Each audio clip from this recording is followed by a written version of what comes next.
Welcome to You Are Not a Frog, the podcast for GPs, doctors and other professionals in high-stress jobs. Working in today's pressured environment, you may feel like a frog in boiling water. Things have heated up so slowly that you might not have noticed the extra long days becoming the norm. You've got used to feeling constantly busy and often one crisis away from not coping. Let's face it, frogs only have two options: to stay in the pan, be boiled alive, or to hop out and leave. But you are not a frog, and that's where this podcast comes in. You can do more than just hop out or burn out. There are simple changes that you can make which will make a huge difference to your stress levels and help you enjoy life again. I'm your host, Dr Rachel Morris, GP turned executive coach, speaker, specialist in workplace resilience and creator of the Shapes Toolkit training programme. In the podcast, I'll be chatting with friends, colleagues and experts, all who have an interesting take on this stuff, so that together we can take back control and thrive. If you want more resources, including CPD reflection forms for the podcast, then make sure you've signed up to the You Are Not a Frog Collective, and please share these podcasts with anyone who needs them. On with the episode. It's brilliant to have with me back on the podcast today Dr Jamie Wiley. Jamie's a GP in Great Yarmouth and a lead Manage Thrive presenter. Jamie, what other roles do you have in life? Oh, well, you know, the usual stuff. Husband, father of a teenage boy. I do some leading in my local church. I play guitar. Yeah, that sort of stuff. Loads of different things. Brilliant. And Jamie has been on the podcast a couple of times now for our Ask the Frog episodes, and I thought it was high time that we got Jamie back on the podcast. So it's really brilliant to have you back. How has lockdown been for you, Jamie? Briefly. We will be talking about this more, but how are you today? The honest answer or the not so honest answer? We like honesty. Lockdown's been really rough, hasn't it? I mean, it's been really hard on all sorts of levels and in all sorts of different ways. I think there's always stuff to be grateful for. There's, the weather has been remarkable, and that's been an enormous blessing. I think it's very easy to kind of, that's a ridiculous British thing to say, isn't it? Oh, the weather. But actually, imagine going through lockdown if it had been drizzling the whole time. Would that not have just been hell? It's made so much difference. And there was a week where it wasn't very good. There was a week where it was cold and rainy. And I think the collective mood of the nation just plummeted, didn't it? So I think it has been one thing that's been great. Although saying that, today, this is, I think, going to be the hottest day of the year. And I'm melting in my office. So, really hot. But, we're, needs must. I'm supposed to be going for a run after this, and I just don't think it's going to happen. I think I might be going for an ice cream instead. Yes. I was going to do a bike ride, but that's going to be much later on today, most definitely. So we have another question that I thought we would look at today, and that is this, Jamie. Are you ready?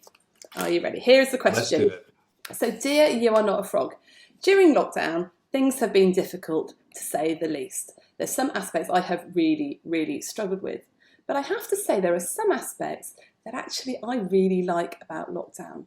One thing I've noticed is that my stress levels seem to be a lot lower than normal around certain things and then a lot higher than normal around other things. And I certainly don't miss the long commute I used to do. My question is, as we come out of lockdown, how do I make sure that the things that I enjoyed about lockdown continue and I don't lose that feeling that I have now of life being a lot simpler? So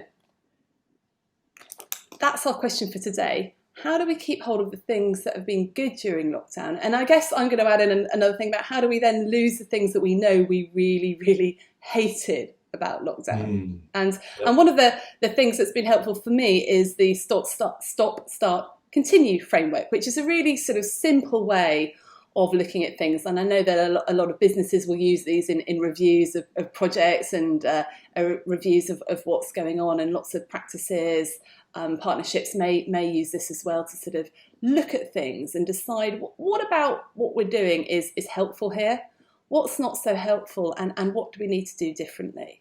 So should we have a think about lockdown in those sorts of ways, in the hope that any listeners who have been thinking the same thing, it might be helpful too. So let's start with stop. There are loads of things I really want to stop. What about you, Jamie? What could you gladly lose and never have to do again from lockdown?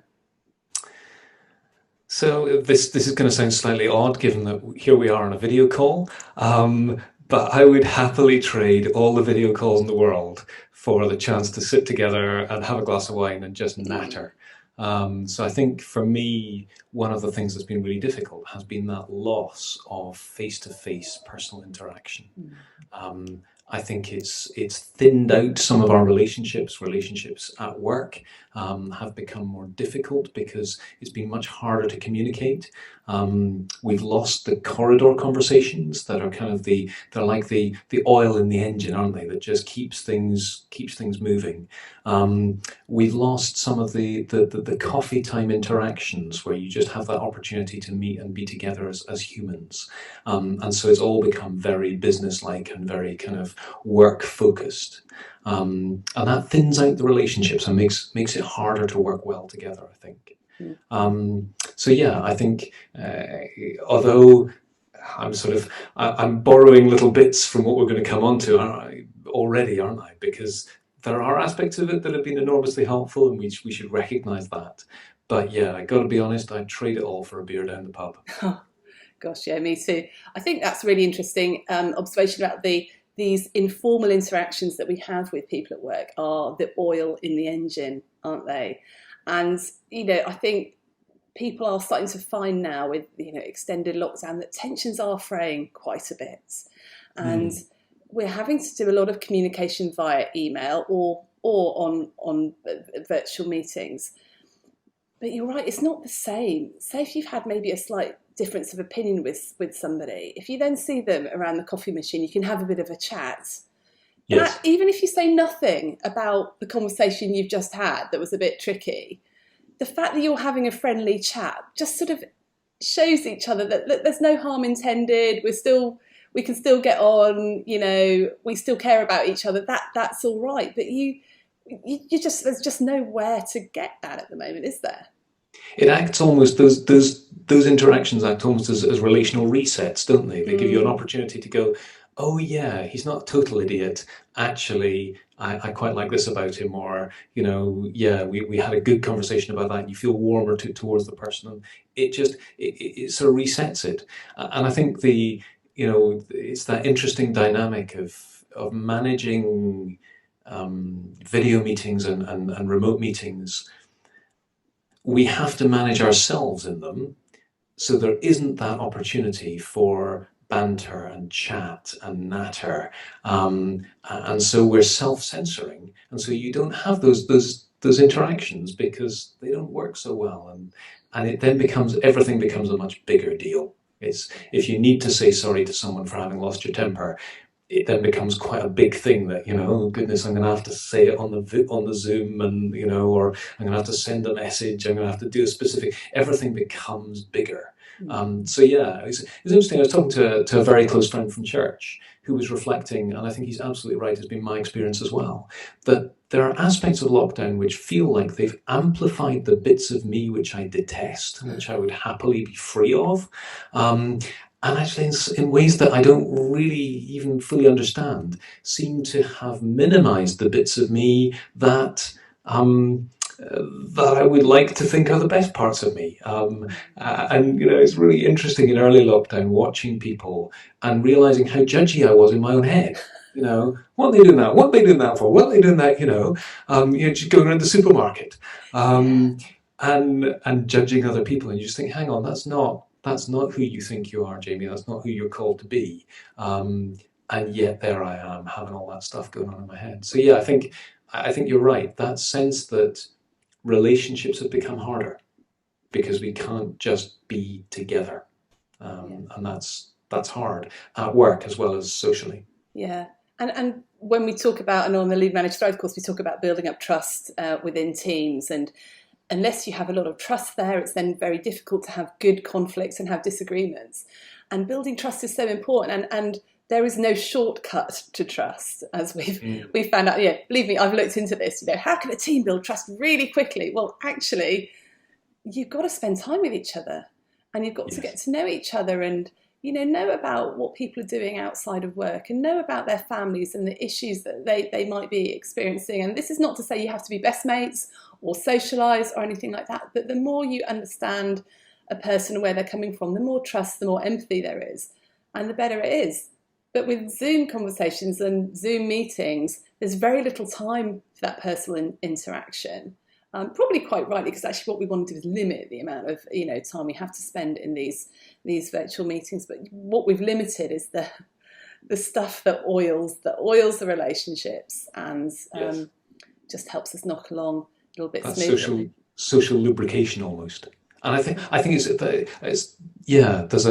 I don't even know who said it, but there's that phrase, isn't it, that trust arrives on foot and leaves on horseback. And it feels like some of the interactions that we're having to have opened the door wider to the loss of trust.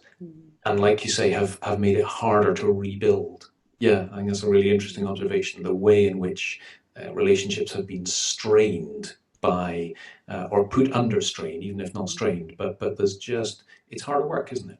Yeah. And I think that is also undermined by that other thing that you said, like you've been walking around going, oh, those people, they're so, why are they doing that, and being a bit judgy.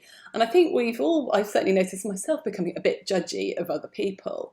And there's that other thing about with other people, I think the greatest kindness we can do for someone in lockdown is assume good intention. Yes. So assume that snappy email that they sent to us, or that, terse reply we got on the virtual meeting, was because maybe something was going on for them in the background. It's nothing to do with us, and that they didn't mean to do it, and they actually meant to be helpful, etc., etc. It's very hard to assume good intention, I think, particularly maybe with one's nearest and dearest who you're actually living with. So funny. Most evenings I try to sort of go for a walk around the park just outside my house, and there have been a few evenings when me and my other half, we've been walking around, and we've been sort of having let's call it a robust conversation. Anyway, I was out last night with my two daughters, and there's this couple about the same age as me walking towards us, and then suddenly they stopped, had some words, and then they both stormed off in the other direction, in opposite directions to each other. We were sort of sat there sniggering a bit, but I was only sniggering because I thought, thank goodness it's not just us that have these robust debates whilst walking around the park. But it is really easy. Just, in my head, I'm thinking, why can't they just give me a break and understand it's difficult for me, and understand that actually just being a little bit kind here would be really helpful? And then I'm thinking, well, am I doing that for other people? Am I giving them a break and just assuming that actually, assuming they meant well, but maybe it didn't quite come out like that? I think those are really wise words. Thank you for those. I'll bank them for the day. It's good to be wise. Doesn't often happen, but But I think that's really true, and I think also that thing that you mentioned about personalizing, about taking stuff personally. It's really easy to think, well, I sent an email 3 weeks ago. And now I've received this email, and maybe there hasn't been much communication with that individual in between, and therefore you align those two data points and you say, this is about that. And maybe it's not. I mean, maybe it is, but maybe it's not. Maybe actually there's been other stuff going on in between for that person that I haven't noticed, or haven't been aware of in any way. And that actually this is not about that. So that temptation to line up the two data points and say, they've done this because I did that. Yeah. We've no idea what's gone on in the intervening 2 weeks. Yeah. So yeah. So it's about the story that you're telling yourself in your head that they've done that because this is the story, and actually interrogating the truth is often quite helpful. Sometimes just, I don't know. Sometimes you actually need to go and have a conversation with that person and go, oh, when you said this, I was wondering if this is what you meant. Have I got it right or have I got it wrong? Or sometimes it's just ignoring it and going, allowances, let's lock down allowances, just let them, that's fine. I can take it. It's just maybe it's my pride or something. I like to be thought of nicely, and maybe they're not. Or who knows? And we can leave it. I don't know. You don't want to leave issues to fester for too long, but I think some of this is a bit like, it was a bit toddler taming when my kids were younger. Have you read Toddler Taming? Christopher Green. I still recommend it to patients. Yes, brilliant. The whole one about pick your battles, sometimes just leave it and forget about it, and don't fuse with those thoughts you're having about, oh, aren't they awful or whatever, and you can just leave it. I don't know. Yeah. I think that, and giving people permission to be themselves, and perhaps like I said, that lockdown sense that it's almost made us caricatures of ourselves. Yeah. And that ability to go, it's just Jamie being Jamie, take a deep breath, tomorrow I'll be glad he's there, but today he's just being himself and he's getting under my nails. Deep breaths. Let it go. So are there any other aspects that somewhere, Rachel? Sorry? Let it go. Let it. I'm not going to sing. You nearly got me singing. I thought I might just be able to suck you into going for it there. I nearly did. No one wants to hear me singing on the podcast, believe me. Although if you do, write in. I could do it. Yeah, write in. Yeah, that would be a really dull episode, let me tell you. Right, what else do you want to stop out of lockdown? Okay. So yeah, this is going to come oddly from someone who's written chapters in the handbook about change and who's I want to stop the change. And specifically, I think there are two things that I would like to stop. And one is the rapid evolution of guidance and guideline. The sense that every week, before you start the week, the Sunday evening task is to get on top of how things have changed so that you're ready for the questions on Monday, or ready to apply it to the situation on Monday, or ready to deal with the staff on Monday, or whatever it happens to be. So that sense of rapidly evolving guidelines that you've got to wrap your head around, and just the cognitive load that places on us of needing to be up to date with a rapidly evolving situation. Of course, that's cloud cuckoo land. But I think perhaps why then even say it? Well, I think perhaps just to recognize that it is real, and that it is a cognitive load, it's a cognitive burden, and that's partly why we're finding it hard, because it keeps on changing, and because everything's different, and change is hard. Transition is difficult, Bridges would say. So that whole thing of just recognizing that the guidelines change, and even, for crying out loud, even the one-way system around Tesco changes, which aisle you're allowed to walk down in what direction. They change it and you're like, hang on, last week I could do it this way and now I can't. So just that sense of the burden on our thinking and on our being that the constant change causes. But there's a second quite specific example that I'd also pull out. So 2 for the price of 1 on this one, which is new IT platforms. So you're not a fan? Well, yes and no. I think speaking personally, I am past my saturation point. Okay. So we have a new IT platform, a new front end, basically a web front end for patients to access us, and I think. So actually, the practice have been planning to put that in place for about 6 months before lockdown hit, and our go live date happened to be pretty much the day that lockdown was announced.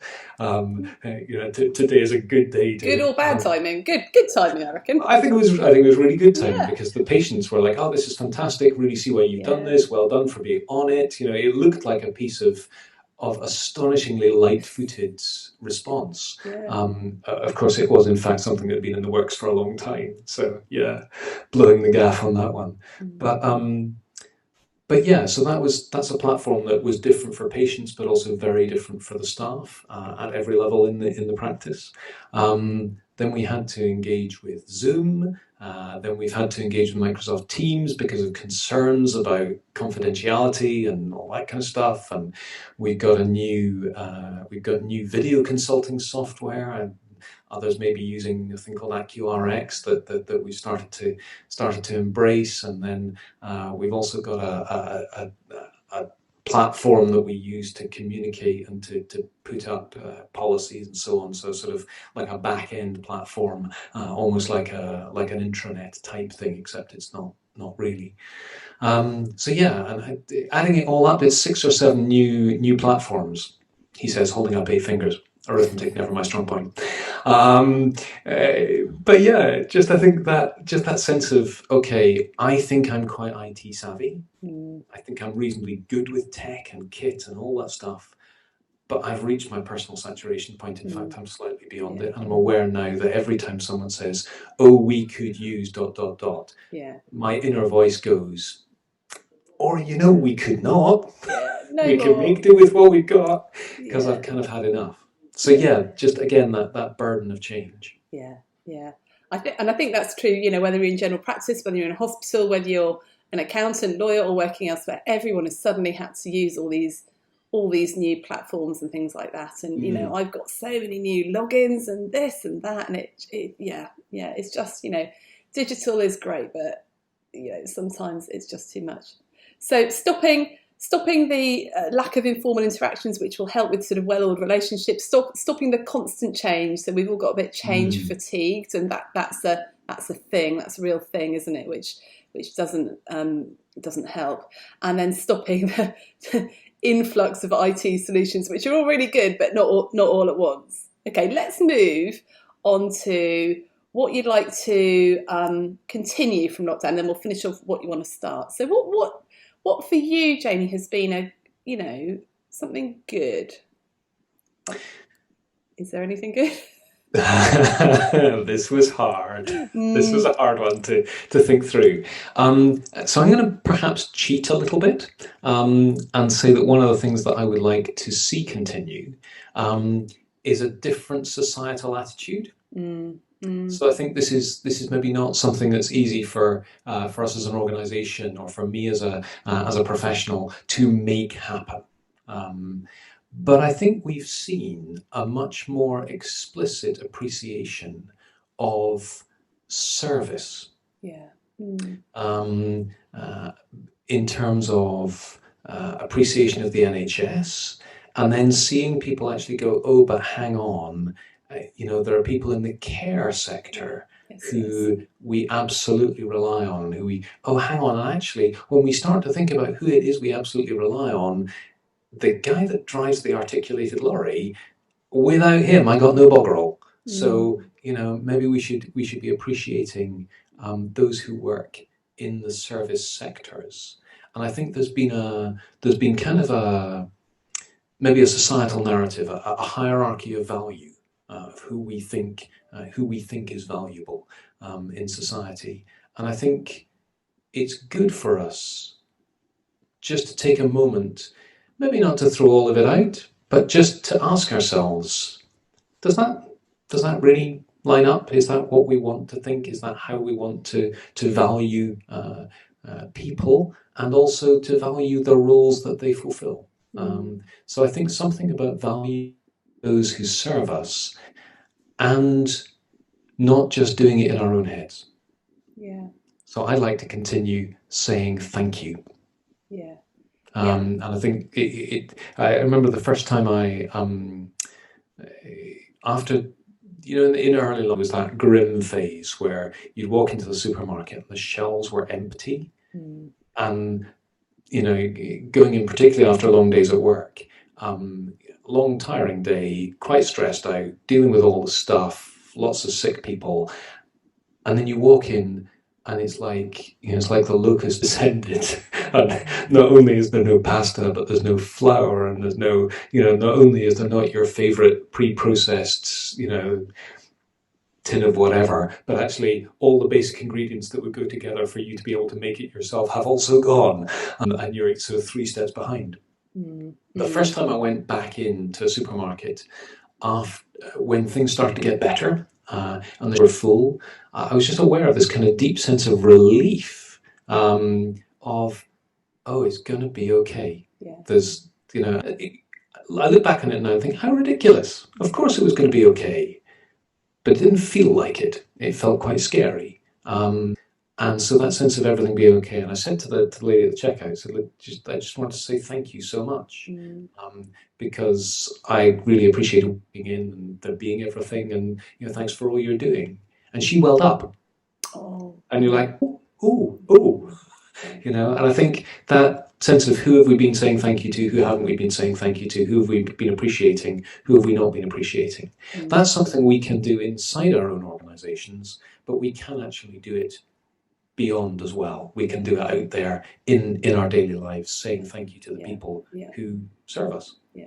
So something about remembering to thank people, to be grateful, to, actually remember that the way we're viewing society now, the way we're viewing what we really value now is actually quite different to what we were valuing before lockdown. And certainly I know people, just been saying, I didn't realise how much I appreciate just seeing my family or just seeing my friends. And I know that I'm,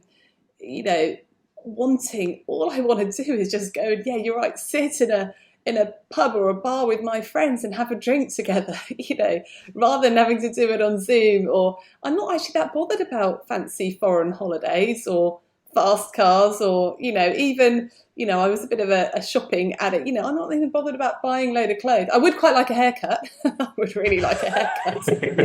But, actually it's just seeing people, it's people. And I think we've just re-engaged with how important people are during the pandemic. So, re-engage with people. The thing I'd like to continue is this space I've got in my life. There's a lot more space because I'm not having to ferry children around to all their activities in the evening. I'm not having to go to stuff myself, even though it's stuff that I enjoyed. So actually, there's a lot more space and time in the day where I can just go and sit on the roof terrace and have a drink or walk around the lake or do this and that. And that has, I think that feeling of space has offered a real feeling of calm. I think there was a really interesting quote from a chap called Dallas Willard, who was a sort of spiritual guru, really, in the Christian tradition. And he's an amazing man, very amazing man. But a chap called John Ortberg went to see him. He's written a book about this, and he was feeling really, really burnt out, really, really stressed. Didn't know what he needed to do, and he went to see Dallas Willard and said, "What must I do to?" He was a very busy pastor, you see, and he wasn't really coping with it all. And Dallas Willard said to him, "You must ruthlessly eliminate hurry from your life." And I've been reflecting on that, and I think that is the most stressful time, where you are feeling hurried and rushed and going from one thing to another, to another, to another, to another. And certainly in lockdown, for me, that has been, work's still been busy, of course, but actually outside work, that the hurry has gone. And I think that's made me a slightly nicer person.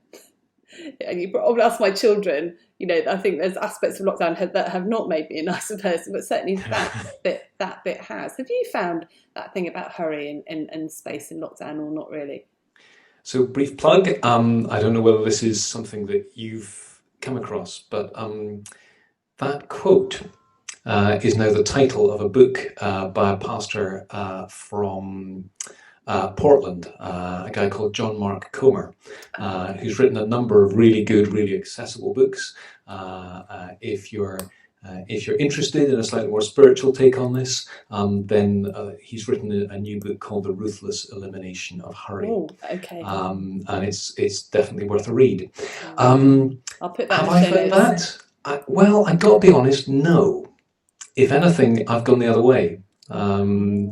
So I think I've found the days more pressured, and I found that the space that I had, the way my life was set up,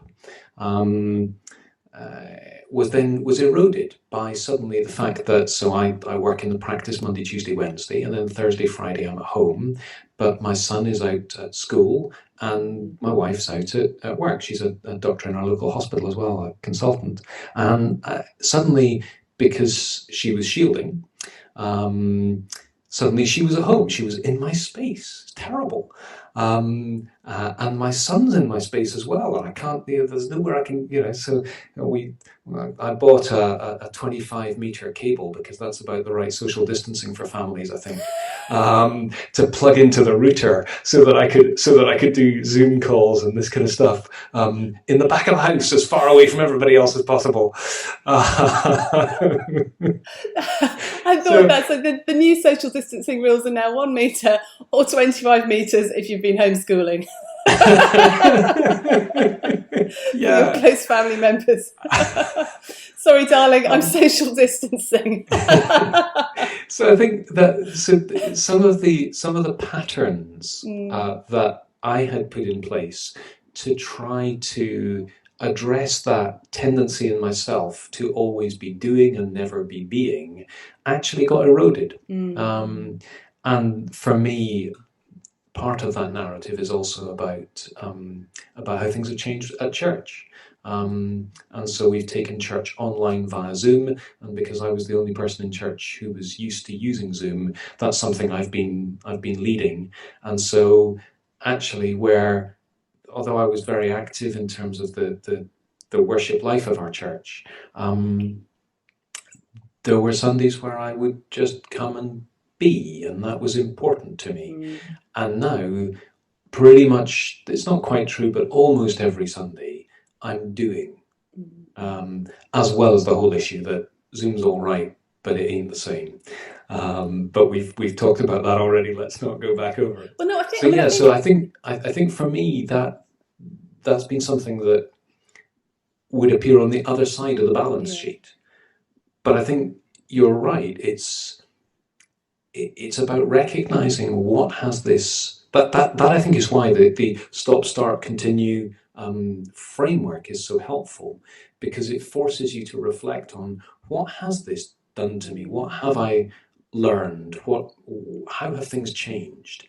And the same event, lockdown, might result in similar things, hurry, for example, appearing in different ways, in opposite columns in different people's lives. Yeah, and I think your point actually really illustrates one of the things I've been sort of talking with my sort of community about, and that's all about the fact that actually lockdown has affected us all in very, very different ways, and you can't make any assumptions. And this is another thing about giving people the benefit of the doubt, because I have children, but actually they've got on with their homeschooling really well by themselves, and I haven't had to have too much input. Whereas I know that people with younger kids, it's been an absolute nightmare.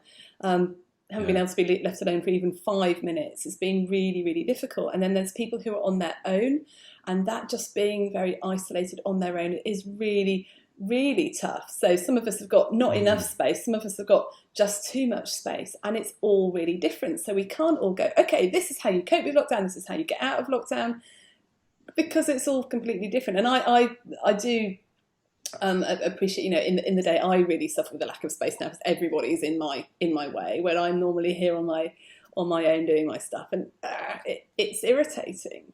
And it's interesting what you said about the Zoom and being able to do things like sit in church services or sit in, with groups of friends. One thing I was reading about, this particular fatigue you get doing stuff virtually is you can't just be a passive participant, because you always feel like you're on, or like the TV is watching you in a way. It's much harder just to sit and just look around and be distracted like we normally do in these sort of larger group meetings. So there is that, and it's just not the same. I think certainly, church online, acts of worship online, whatever your faith, or if you join mindfulness groups or whatever, if you're trying to do it online, it is, whatever people say, it's not the same. Some things I think are better online, actually. Some types of conversation are better, but I would think most things aren't, and that's really difficult. So we've done continue. I'm just conscious of the time, Jamie. What would you like to start? You do differently. This is the stereotypical Jamie answer, so forgive me. Is he going to start with it depends?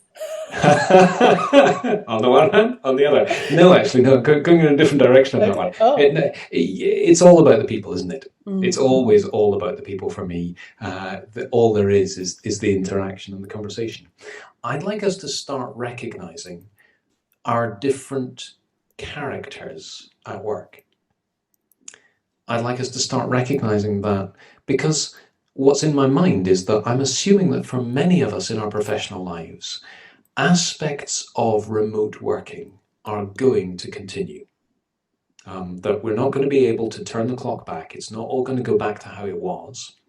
It may not even, if I'm really honest, hate it though I do, it may not even be desirable to go back, because certainly speaking as an NHS GP, it's not that the old way of doing things was so wonderful.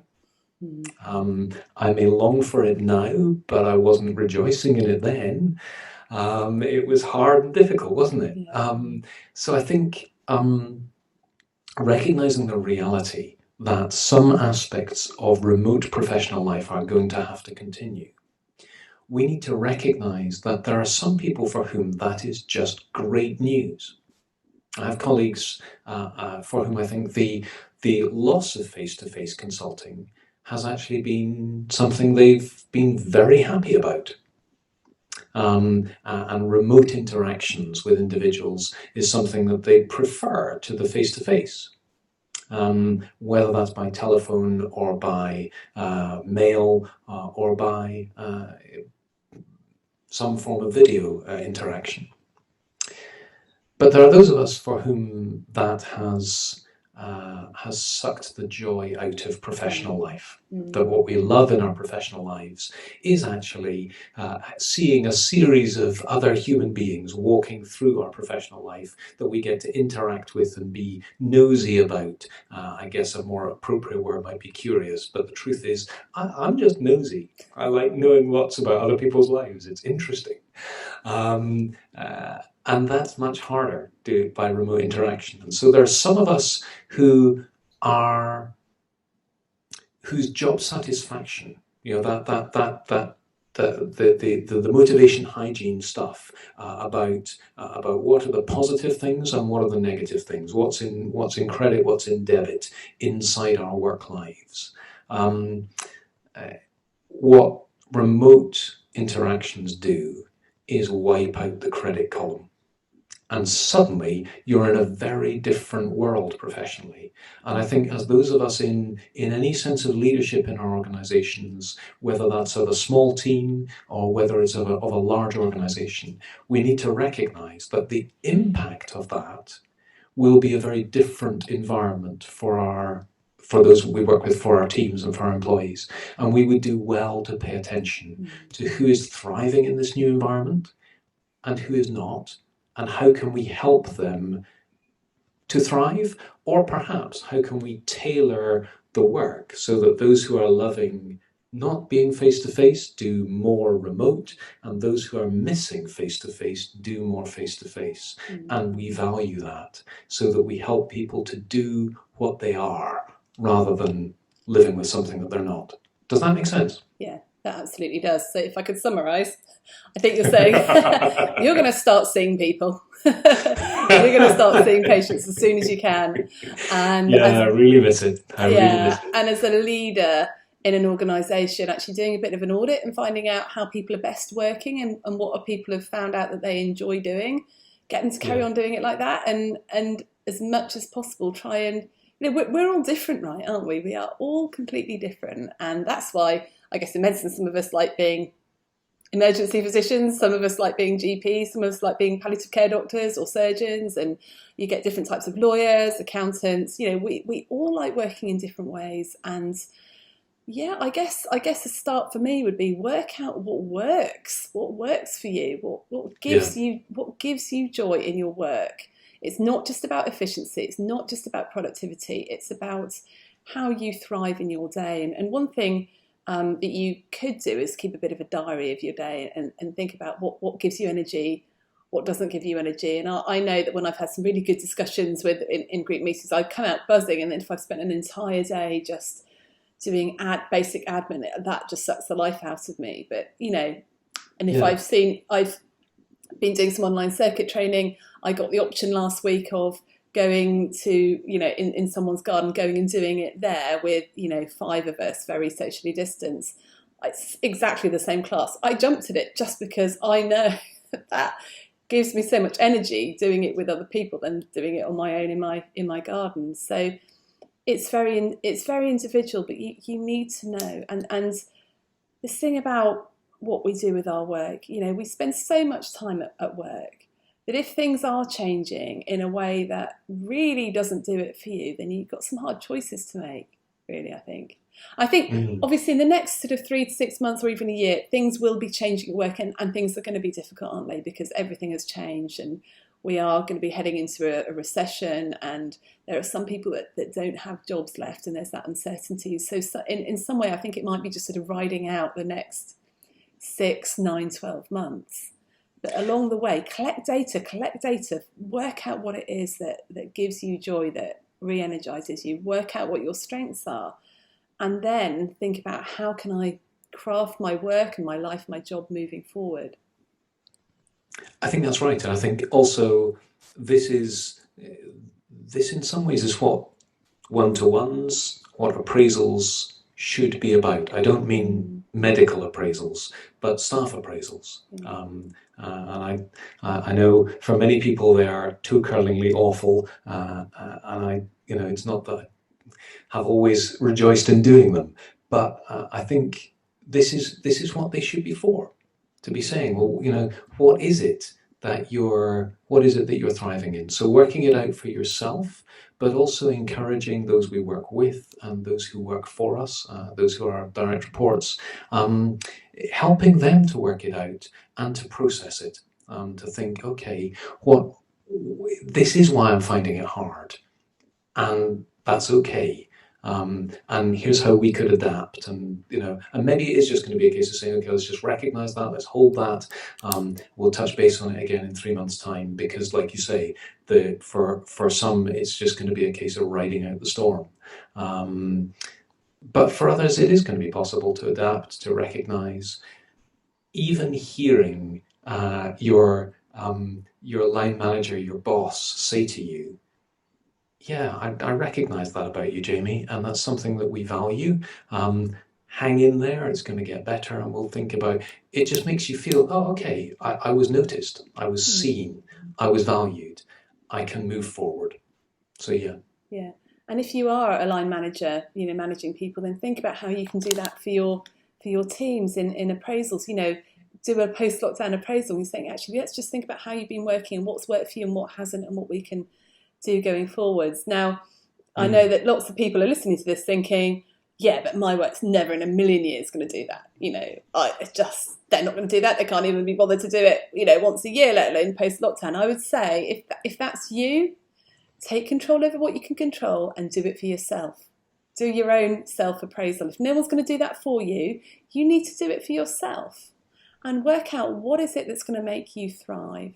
And the good news, if you're listening to this and you're a GP, is that there are loads of different ways of working now, and there's loads of different things you can do. If you're not in a position where you can really make a huge amount of changes in your job, maybe you're a medical doctor or you work for another organisation, actually, there are ways of crafting your job within what you're already doing, with the same employer, that will place your strengths more, that will be able to do more of one thing that you enjoy and less of another thing. But actually often waiting for someone else to do that for you and to suggest it isn't going to work. You need to do it for yourself. And in order to do it for yourself, you need to know, actually, what do I want? What do I want this to look like? So, I would say, don't wait for someone to do it for you.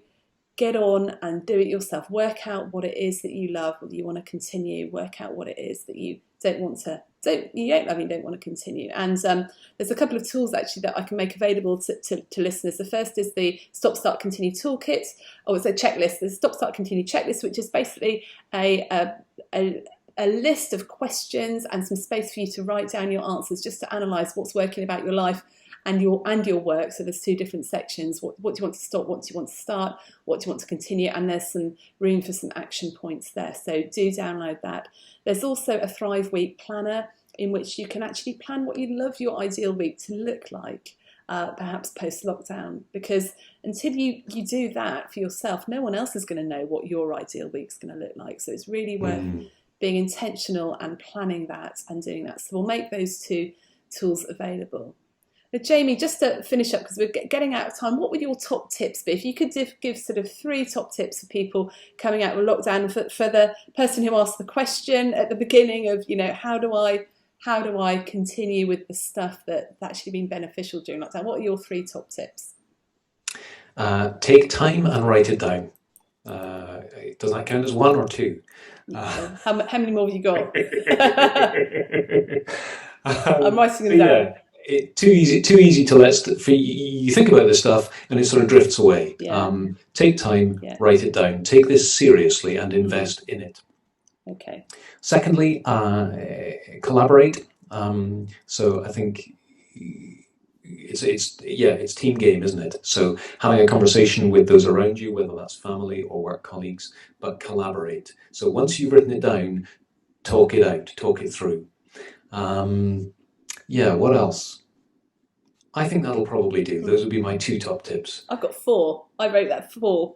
Take the time to think about it, write it down, take it seriously, invest time to do that. Oh, that's the same as the first one, really, isn't it? And then collaborate, talk it through with someone. So that's 3 top tips. Hey, we got there. And so my top tips are, download the Stop, Start, Continue toolkit. Give yourself some a structure to really think it through, and don't wait for someone else to ask you what you want to do going forwards.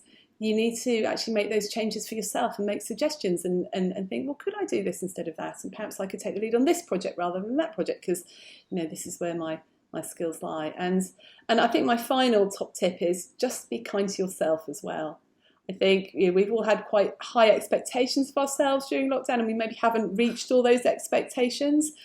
It's been tough. We have been living through a crisis, an unprecedented crisis. So that word, I don't know if you heard the recent episode of Dead Ringers. They talk about the word unprecedented. Anyway, worth listen to the recent episode of Dead Ringers. But we've been living through a crisis, not a holiday or not just a hiatus. It's been a crisis. So you know what? It's okay if things have been difficult, and things are going to be a bit difficult for a while.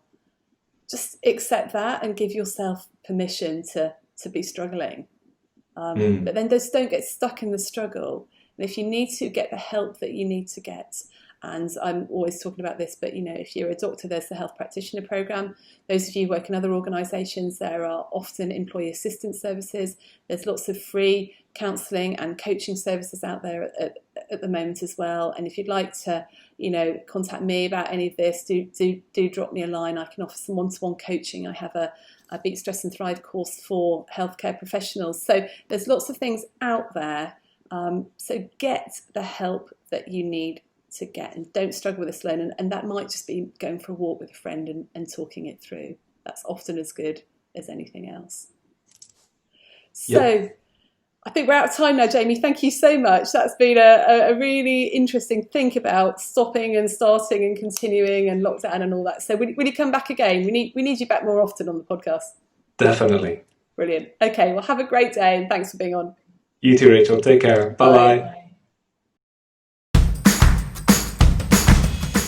Thanks for listening. If you've enjoyed this episode, then please share it with your friends and colleagues. Please subscribe to my You Are Not a Frog email list and subscribe to the podcast. And if you have enjoyed it, then please leave me a rating wherever you listen to your podcasts. So keep well, everyone. You're doing a great job. You got this.